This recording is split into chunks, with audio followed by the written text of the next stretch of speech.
A divulgação científica exerce um papel muito importante na sociedade, ajudando a tornar a ciência mais compreensível para a população. Mas como funciona o seu processo de pesquisa, produção e veiculação? Acompanhe. O que você faria se você pudesse congelar o tempo?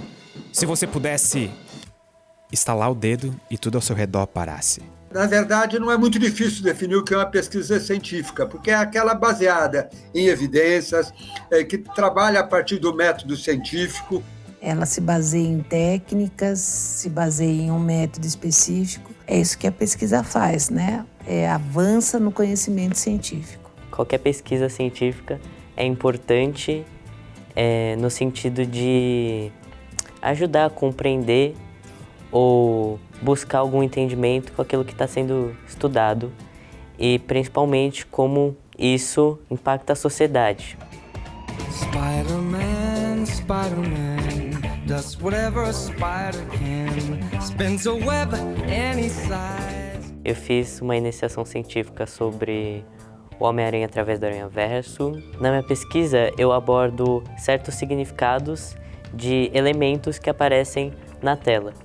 A máscara das pessoas-aranhas e como ela representa a questão das duas vidas, ou seja, os personagens eles são fragmentados, eles têm a sua persona individual ou do núcleo familiar e o herói. E isso cada vez mais desperta o interesse de jovens pesquisadores para entender, por exemplo, a cultura de fãs, os fandoms, inclusive essas polarizações que existem, né, de fãs e haters. Então é um tema relevante e um tema que acaba, de alguma maneira, trazendo o jovem pesquisador para a ciência.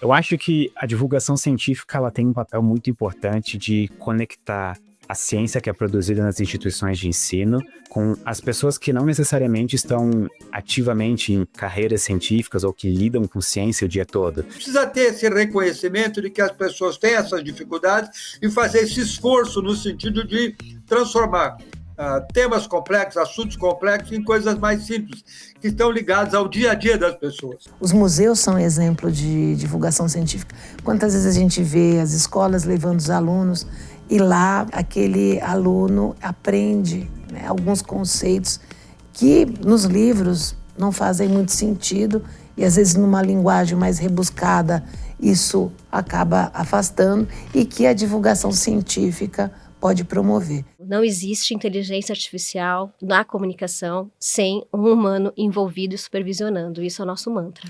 O jornalismo científico é uma forma de divulgação científica também, porque ele vai, a partir de uma linguagem acessível, explicar um determinado resultado científico. Eu acho que cabe aos comunicadores transformar, traduzir essa linguagem em conteúdo democratizado, em conteúdo de fácil acesso. Mas é difícil mesmo, não é fácil que o cidadão comum, que não tenha um conhecimento básico em ciências, domine certos temas. Eles são complexos, eles exigem conhecimento de teorias, conceitos, que necessariamente estão distantes da maioria da população. Às vezes as pessoas falam, mas ciência, mas você faz o quê dentro da ciência? Gente, divulgação científica é uma das coisas mais importantes dentro da ciência, sabe? Os acadêmicos usam palavras um pouco complicadas ou de difícil entendimento porque tem toda uma bagagem por trás e fica um pouco inacessível mesmo. Metodologia científica, isso é um palavrão, então a gente precisa fazer esse movimento de explicar, de trabalhar essa linguagem, mas não tirar a complexidade, né, desse conteúdo. A ideia é que a gente possa falar com uma linguagem simples, mas também trazer, né, uma reflexão para essa pessoa, despertar também, né, questionamentos dessa pessoa em relação à própria ciência. Se a gente mantiver a linguagem especializada, sem qualquer tipo de, entre aspas, tradução, evidentemente fica difícil ao cidadão comum. A área da divulgação científica vem crescendo cada vez mais. Com isso, a responsabilidade dos profissionais aumenta. Mas será que é necessário ser um especialista para produzir esses conteúdos? Eu, honestamente, acho que não. E, inclusive, o meu caso é o caso, eu acho, que mostra alguém que não é especialista. Não, a princípio não.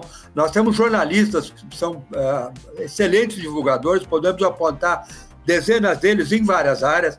Eu acho que é importante cada vez mais criadores e pessoas que realmente têm responsabilidade com a ciência, com a divulgação científica, terem cada vez mais espaço. Também sou sempre da opinião de que a gente pode combater desinformação, oferecendo informação de qualidade de um jeito melhor, sabe? De um jeito mais engajante, impactante.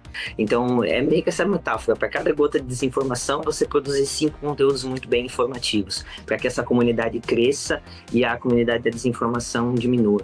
A maneira como as pessoas enxergam a reputação daquele profissional de divulgação científica tem muito a ver com a qualidade da informação e do conteúdo que ele tem passado. Então, eu sempre sou o voto de que não, a pessoa não precisa ser necessariamente um especialista, mas a pessoa acaba tendo que ser um especialista de comunicação, se parar para pensar desse jeito.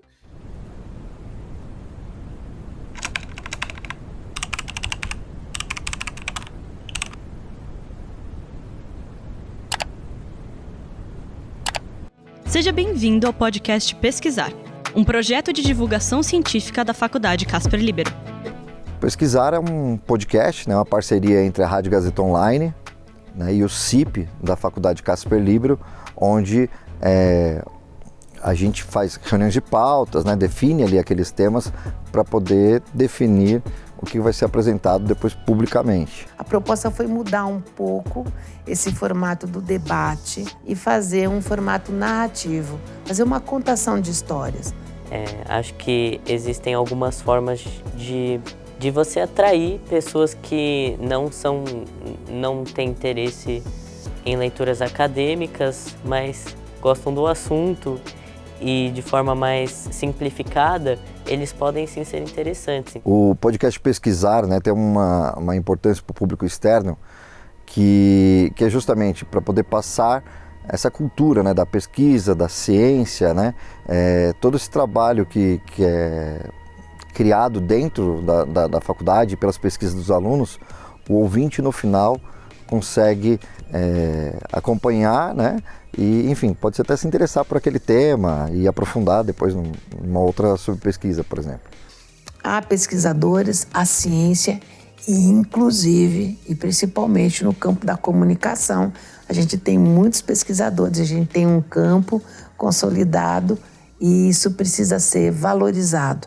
A divulgação científica na prática, ela serve também para, desde que a gente consiga investimento para fazer pesquisas novas, até para que o mundo como um todo consiga entender melhor alguns conceitos científicos e avançar como sociedade, atingir o progresso tecnológico, científico ou até cultural. Explorar o universo e os seus mistérios não é só um exercício tecnológico e científico, mas uma oportunidade única de reflexão e exploração do que significa ser humano.